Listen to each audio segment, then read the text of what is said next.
you're the person who wakes up, does work, is fantastic at it, and then takes 3 days off, you're going to lose. They say that hard work beats talent when talent doesn't work hard. And it's completely true. You have to be consistent. You have to decide. Are you the kind of person who wants to make a lot of money in this life and live life free? Or are you the kind of person who wants to look back when he's 30 on his 20s or 40 on his 30s and look at that decade and go, what did I do with that decade? Well, I didn't get rich. I didn't travel the world and live like they do in Tate Confidential. What did I do? Well, I had a day off here, a day off there, a bunch of nothing days that amalgamate into this decade of nothingness, and you're just wasting your time. If you want to win, you need to be consistent. You don't need to be the smartest, not at all. But you have to be the guy who's there day after day. I guarantee you, I will guarantee you right now, IQ has nothing to do with how successful you're going to be. What is going to determine how successful you're going to be is, are you there every single day? Are you doing what you're supposed to do day after day? I can also apply this to sales.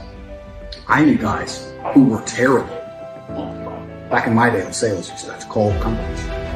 I was smooth, I was the best. We had some other guys who were smooth. They land the deal, go buy a nice car or whatever. We had people who were terrible. When I say terrible, I mean they had a thick Indian accent, didn't speak English that well, didn't know the script that well, didn't know the answers. But they were always in the top 20% of the company because they just hammered the phone. They just were on it. They needed to feed their family in Bangladesh. They didn't give a fuck. They were just calling. That's it. Day after day. When you're on lunch break, he's on the phone. You can win with hard work alone. That's what's amazing about the universe when I say that. God will give you anything you truly want. If you truly want money, and you truly try hard, you truly listen to us, you are going to have as much money as you can possibly ever desire. But if you think you want money, but you kind of want something else, or if you're arrogant, or if you're lazy, you're going to end up somewhere in the middle if you're lucky and talented. And if you're not talented, you're going to. A lot of people come to me and say, how do I become successful? And I say, you're lazy. And they say, I'm not lazy. You are fucking lazy. Everybody is monumentally lazy. Nobody understands what genuine work ethic and ethos is. And for me, it's hard to understand because I struggle to not work. I struggle to sleep. I struggle to relax. I can't sit and watch Netflix. I can't sit and play video games. I can't do the dumb shit everyone does. All I can do is conquer Earth. I can't even turn my brain off long enough to become unconscious. So it's very difficult for me to understand people who sit there and go, yeah, I want to be successful, but I can't find the motivation. Every waking second, you can work. And I'm going to handle every excuse because I want to answer this question compendious. Because most people who come to me and say, oh, I'd love to be rich. No, you wouldn't. Because if you'd love to be rich, you'd be working. Now people say, well, I don't know what to work on. That's another lie. And the reason that's a lie is because there's always more work to do. Now, how much you care about something is directly correlated to how much work you find to do. Mm-hmm. If you truly love a coin, you can polish it forever, right? You can find work to do. If you sit there and go, oh, my work's done, and you haven't tried to find it, you can always find it. I don't give a shit if you're a carpenter. I'm a carpenter, and I finish my work. We drop in it's about carpentry. Oh, I don't want to do that. I want to stay home. I don't do it. There you go. There's your fucking answer. So you can find work to do in any sphere. My entire life is work. And when I say that, people think that's depressing. No, it's not. It's not depressing. I love it. Every single thing I do is work. When I go to the gym, it's so I'm in fantastic shape, so I can call everyone a brokey, and they don't want to come up to me on the street because I know I'll fuck them up. Work. Life is work. Existence is work. I really believe the universe is ultimately giving. I've never seen anybody or any experience in my life where somebody has dedicated their all and tried their very best for something and not had it. I've never seen somebody who eats right, trains twice a day like an animal, never misses a gym session, diet on point, does everything they're supposed to do, and not get stopped. I've never seen it. I've never seen it. So when you meet a guy, I just can't get in shape, because you're not trying. Something's wrong. Because you're not trying. Not eating right, something's wrong. You're not trying. Yeah. And if you actually want it, you do it. So everyone goes, oh, I don't have motivation. If you don't have motivation to be better, then stay a loser. Listen, folks, success is hard. It's really hard.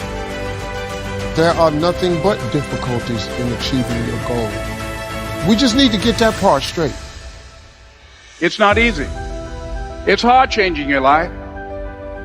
It was very difficult to pick myself up each day believing that I could do it. There were times that I doubted myself. But I got news for you.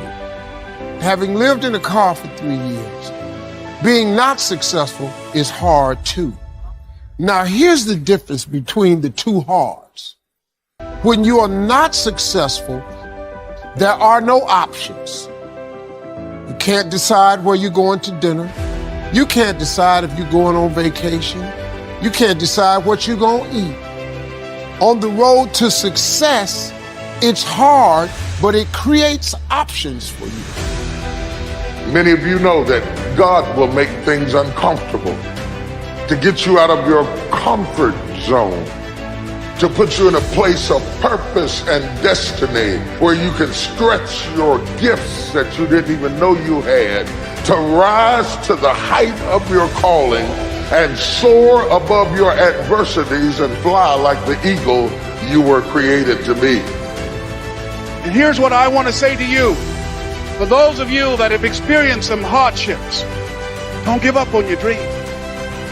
God has an incredible life for you.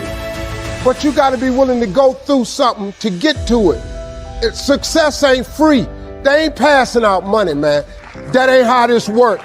You got to go get it. But in order to go get it, you got to want something.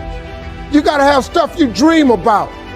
Being successful is not an accident. You know what I can't stand when I hear Christians say, if it was the Lord's will, I would have had some money by now. No. You can't dump that on God. And you can believe in God all you want, but if you don't work, man, it ain't gonna happen. He said faith without works is dead. I'm just asking you, man, to try something new. Now, you might not want this life. You might not want what it takes to get here. But if you want this life, you got to put in your work.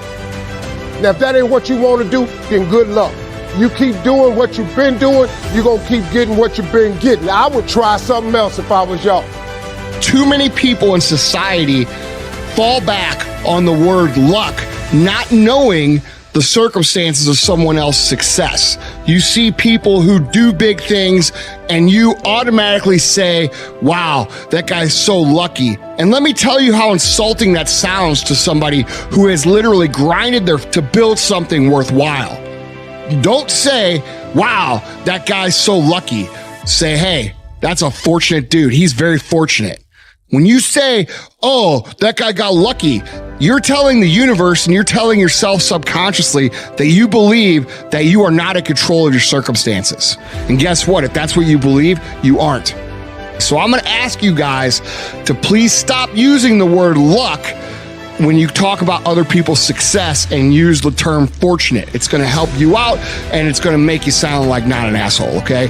But going to work every day, grinding your ass off, and then becoming a multimillionaire, that's not luck. That's action and result. That's not luck. You weren't pointing out how lucky he was when he couldn't pay his bills.